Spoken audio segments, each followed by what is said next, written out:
There are other functions, however, some of them more legitimate than others. One is to run secret wars, the covert action that's written and talked about so much, like what's happening in Nicaragua today from Honduras. Another thing is to disseminate propaganda to influence people's minds, and this is a major function of the CIA. And unfortunately, of course, it overlaps into the gathering of information. You have contact with a journalist, you will give him true stories, you'll get information from him, you'll also give him false stories. But you buy his confidence with true stories? You buy his confidence and set him up.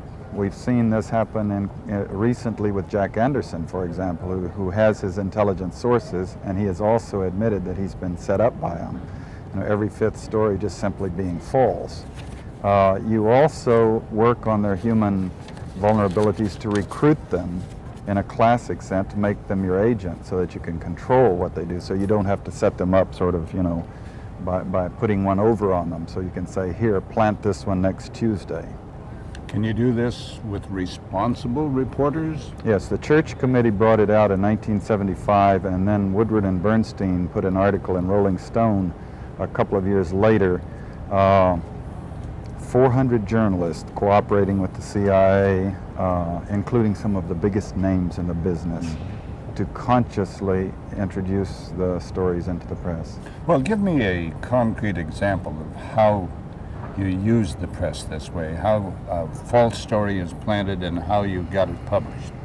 Well, for example, in my war, the Angola War that I helped to manage, 1/3 of my staff was propaganda. Ironically, it's called covert action inside the CIA. Outside, that means the violent part. I had propagandists all over the world, principally in London, Kinshasa, and Zambia. We would take stories which we would write and put them in the Zambia Times, and then pull them out and send them to a journalist on our payroll in Europe. But his cover story, you see, would be that he had gotten them from his stringer in Lusaka, who had gotten them from the Zambia Times. We had the complicity of the government of Zambia, Kenneth Kaunda, if you will, to put these false stories into his newspapers.